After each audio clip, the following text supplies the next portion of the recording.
¿Me podría decir su nombre y qué materia imparte, por favor? Ok, hola, buenas tardes. Mi nombre es Ana Lucía Mediavilla. Soy docente dentro de la carrera de diseño gráfico en la asignatura de diseño editorial. Listo. Em, en este caso le vamos a preguntar sobre la construcción social, perspectivas y creatividad dentro del diseño y y la publicidad. Em, en este caso, ¿me podría decir cómo usted imparte la construcción social dentro de su materia hacia sus alumnos y cómo les hace realizar sus trabajos o tareas a sus alumnos? A ver, hay que tomar en cuenta que para el constructo social es algo subjetivo desde una lógica, ¿no? Porque yo, por ejemplo, como profesional, vengo de diferentes escuelas. O sea, más bien dicho, todos los profesores te vas a dar cuenta justamente en eso que entiendo que está enfocada la pregunta, es que cada uno de nosotros, con todos los conocimientos que venimos adquiriendo, somos un cúmulo de sensaciones, de emociones, de experiencias, y eso justamente sumado con la parte académica te va dando el sentido de cómo tú proyectas lo que sabes para que eso influencie dentro de tus educandos, en mi caso como docente. ¿Cómo yo lo hago en los estudiantes de diseño? Primero, por ejemplo, a nivel de aquí de la Universidad Técnica del Norte es pensando justamente en que se apropien de la parte a nivel, por ejemplo, de Imbabura, de todo lo que son la riqueza que ustedes tienen a nivel iconográfica, que conozcan por lo menos las cosas a nivel, por ejemplo, turístico. Entonces, justamente el momento en cuando las personas se empiezan a empoderar de ciertos elementos, pues justamente tú vas a poder tener un criterio o una visión sobre eso. Porque muchas veces te dices, oye, eres de Imbabura o eres de Ibarra, oye, ¿conoces este lugar? Y resulta que si es que tú dices, sí, vivo aquí años, pero una persona ajena te viene a comentar que hay eso, no tienes conocimiento. Entonces, obviamente tienes que conocer, tienes que vivir para justamente aprender. Y también, por ejemplo, se les pone o de qué forma y yo también trabajo con los chicos son con proyectos o con casos. Entonces se les manda a buscar cierta información y obviamente hay veces que tú tienes una idea de, por ejemplo, cómo representas al padre, cómo representas a la madre, hazme un afiche de tal cosa. Entonces hay veces que nosotros ya venimos como con estándares o con estereotipos porque la sociedad, porque otro diseñador lo hizo. Pero justamente la función de crear sentidos propios de identidad, de estilos, es cuando tú empiezas a entender el para qué y lo funcional que debe ser el diseño. Entonces, con eso, cuando tú tienes conocimiento, puedes justamente exteriorizar, representar de la forma que sea gráfica, visual o audiovisual, para que el otro lo entienda y sobre todo, nosotros, por ejemplo, estamos un poco atados con el arte, no del todo, porque hacemos comunicación visual, pero justamente nosotros debemos tener en cuenta que trabajamos por un público objetivo. Y de esa manera, pues tú trabajas para que el otro te entienda, para que el otro entienda con claridad, porque si no seríamos artistas plásticos. Ahí en cambio hay la subjetividad puntualmente, porque obviamente el artista plástico como tal hace que los demás miren su interior. En cambio, nosotros somos como una mixtura. Ponemos corazón, hacemos lo que nos gusta, planteamos nuestras ideas, porque finalmente el diseñador, al publicista, se le busca por las ideas. Esa es la diferencia entre uno y otro. Listo, muchas gracias. En este caso un punto importante que tocó sería al momento de usted publicar alguna editorial de su parte o alguna publicación visual, ya sea libros o creación de comunicación visual, ¿se ha encontrado con algún problema de que su comunicación no sea bien recibido por su público o por un grupo específico? Hay veces que, por ejemplo, en los mismos diseñadores eh, somos muy críticos o criticones en opinar a veces sin fundamento sobre el por qué se pone ciertos elementos. Entonces, yo creo que siempre, por ejemplo, dentro del proceso de crecimiento como profesional. Vas a tener muchos piedrazos, como digo yo, que te lanzan, pero también vas a tener muchos aplausos. Entonces, te puedo poner un caso puntual, no lo sé, hay veces que, por ejemplo, cuando tú propones una línea gráfica a nivel editorial, alguien te dice, oye, pero, por ejemplo, esa revista que está ahí, oye, pero ¿por qué pones ese color verde si resulta que esto está más atado a colores cálidos, por ejemplo? ¿Ya? Pero tú como diseñador, con el profesionalismo que tienes, con las ideas que tienes, puedes fundamentar. Entonces ahí justamente radica el sentido de que el por qué lo pusiste. Pero como te decía inicialmente, nosotros como diseñadores tenemos que ser muy funcionales y sobre todo pensar que quien va a recibir justamente el mensaje lo tenga claro. Si estoy hablando de naturaleza, pues tiene que ser un verde, no tiene que ser un rojo, porque yo estoy hablando de algo de vida, ¿me entiendes? Entonces tiene que ser algo súper claro, no con un traductor, como yo les he decir a los chicos al lado, porque usted no va a ir toda la vida cargando el libro y explicándole al otro el por qué pusiste esos colores, sino rápido. Yo miro esto y asocio porque le pusieron verde porque aquí el libro dice que es de ecología o porque está tratando sobre un zoológico, ¿me entiendes?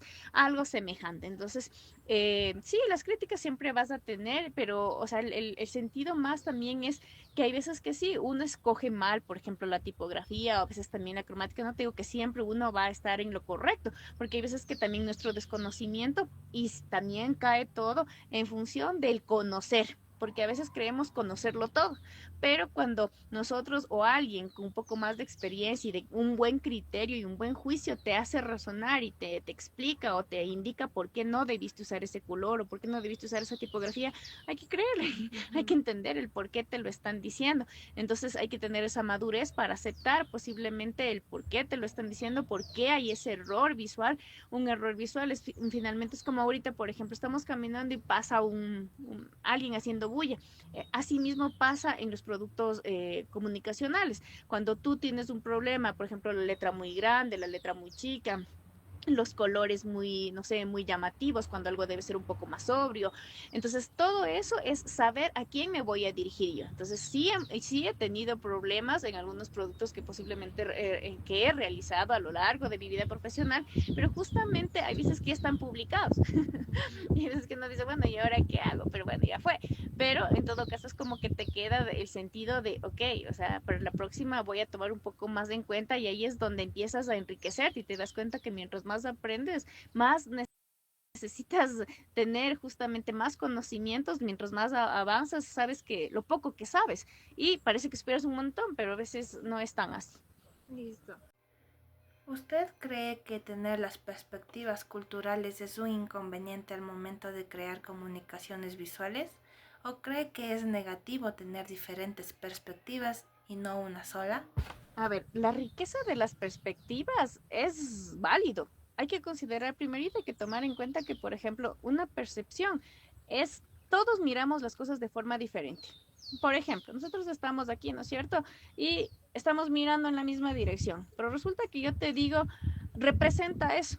Tú vas a representar posiblemente un pajarito que no lo estás viendo, pero lo estás escuchando y yo te digo, oye, ¿por qué pusiste eso si yo nunca le vi? Y dices, no, pero sí escuchaste que por ahí estaba, entonces, y como esto es un parque, entonces me parece interesante ponerle ahí el pájaro. Resulta que yo al árbol le hago más seco o le represento más seco y yo te voy a decir, sí, lo hago más seco porque para mí, mira, ya está viejo. Esas son una percepción, ¿ves? Entonces los tres posiblemente que estamos ahora mismo acá, es posible que es real, tenemos diferentes percepciones.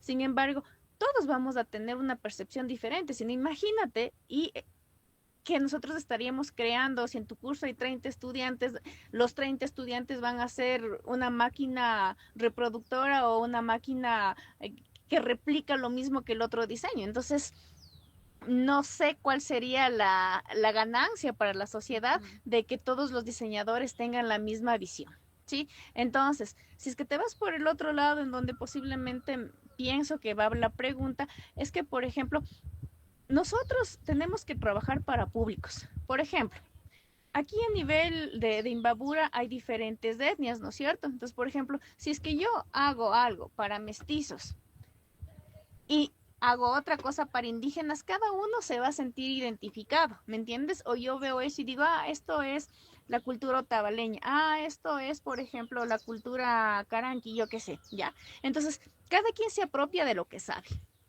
Entonces, si es que yo empiezo o puedo justamente tener esa diversidad, esa facilidad de crear cosas desde una perspectiva, algunos que hacen cosas como un poco más locas. ¿Por qué? Porque también va a depender de tu personalidad.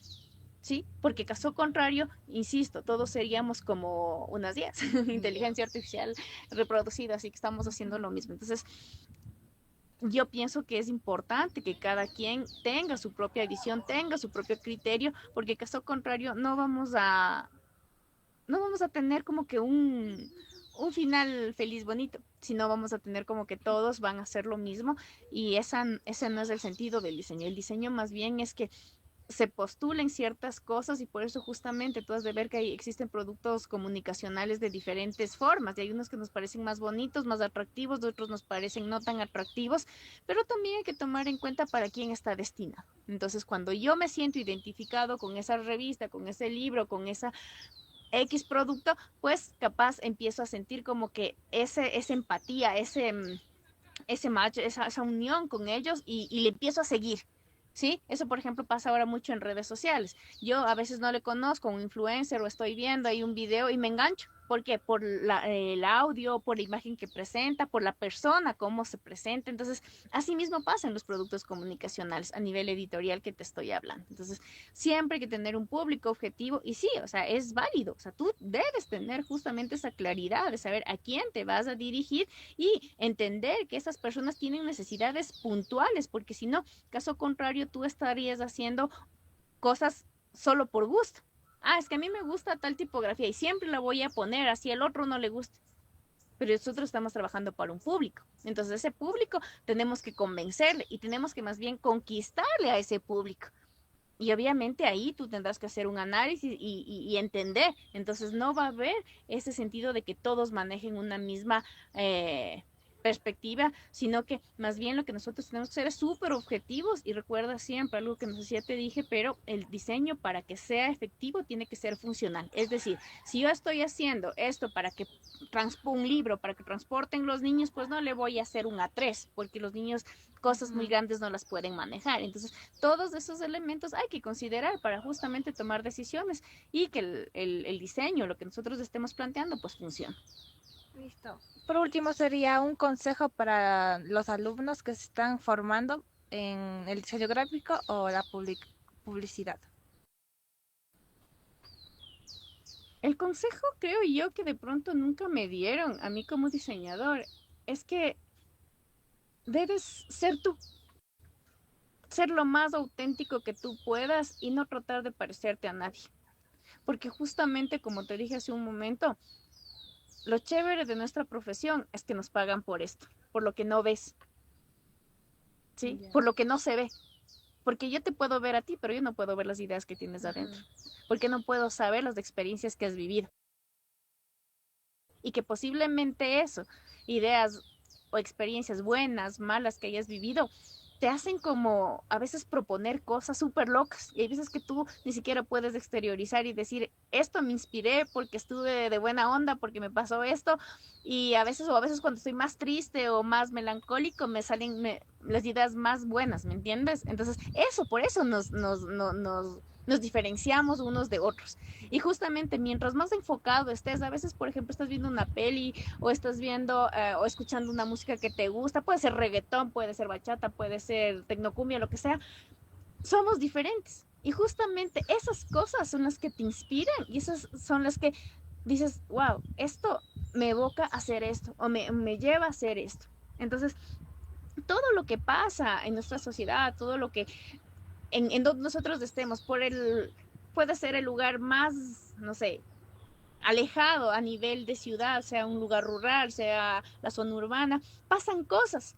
Y esa cotidianidad que cada uno de nosotros vivimos como diseñadores son las que justamente nos alimentan. Porque, por ejemplo, digamos, si a ti como diseñador te ponen a dibujar un árbol, te ponen a dibujar un pollo, te ponen a dibujar una vaca y tú vives en la zona rural, te es fácil dibujar.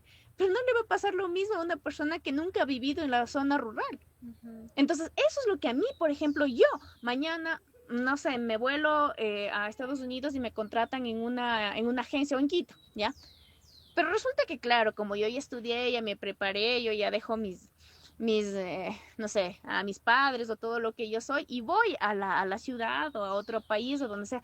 Pero todo lo que yo viví, todo lo que yo soy, viene conmigo. Y eso nadie lo ve.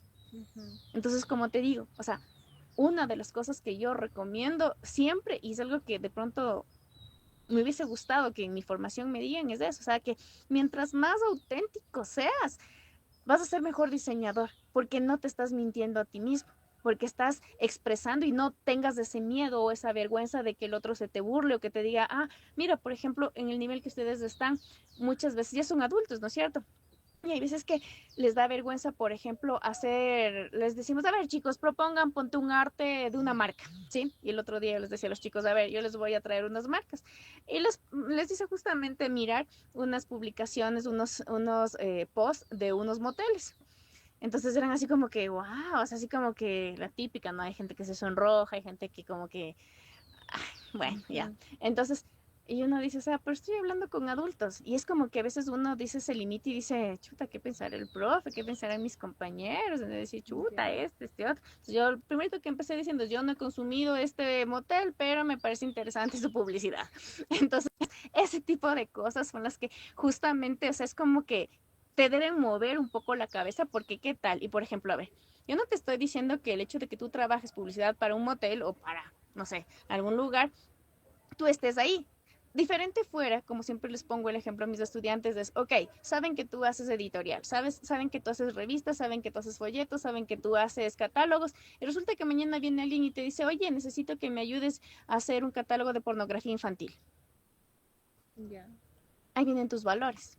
Por Ujú. más de que yo sepa, ok, dinero es dinero, ¿no es cierto? Alguien dice, no, no, profe, ¿cómo voy a desaprovechar esa oportunidad?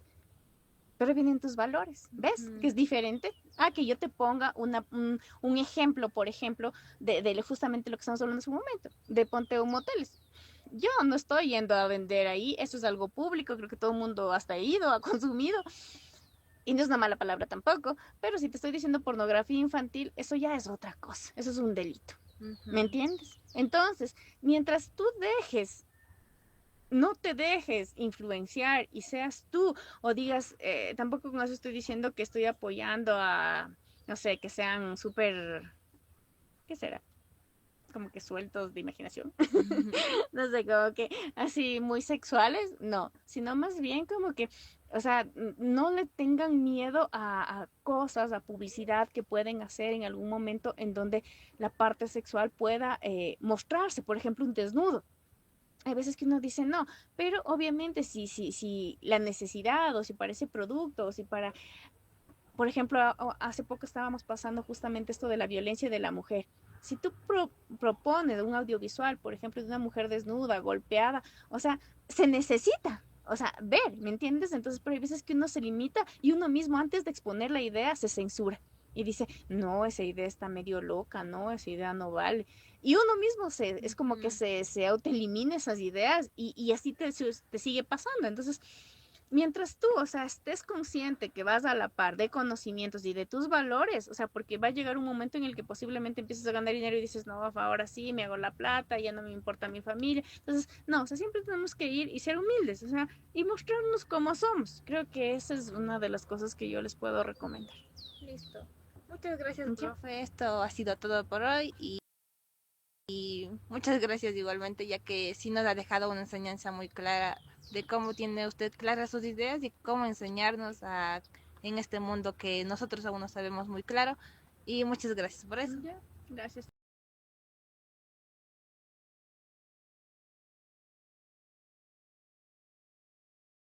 Buenas tardes, profe. Un gusto. Mi nombre es Jennifer de la Torre. ¿Me podría decir su nombre, por favor? Claro, mi nombre es Luis Braganza. Listo. El día de hoy le quiero hacer unas preguntas sobre la construcción social, las perspectivas y la creatividad dentro del diseño y la publicidad. ¿Me podría decir un pequeño concepto sobre que usted tenga sobre la construcción social? Claro, Bueno, como comunicadores, la construcción social y educadores, la construcción social son convenciones que la sociedad, como dije anteriormente en otra entrevista también, saludos a los otros, son convenciones, son arreglos o acuerdos que la sociedad llega para entender conceptos, pueden ser estos abstractos o físicos.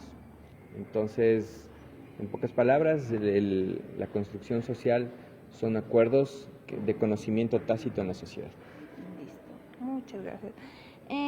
Otra pregunta que tendría es sobre cómo usted imparte este tema hacia sus alumnos y cómo los hace implementar en sus trabajos o tareas que les envíe.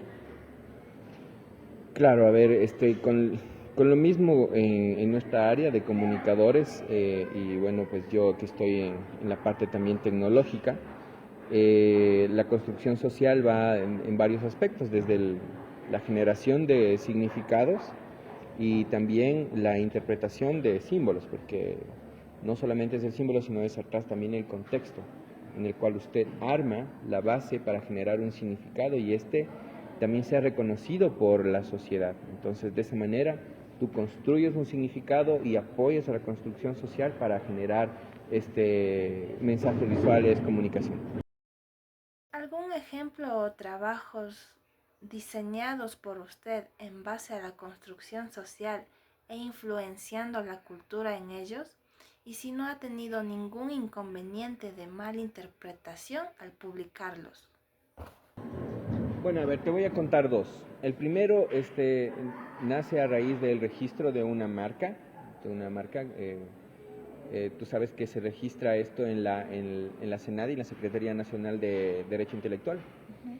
Entonces, vamos con el primer ejemplo, que fue el registro de una marca para un café de tostado y molido.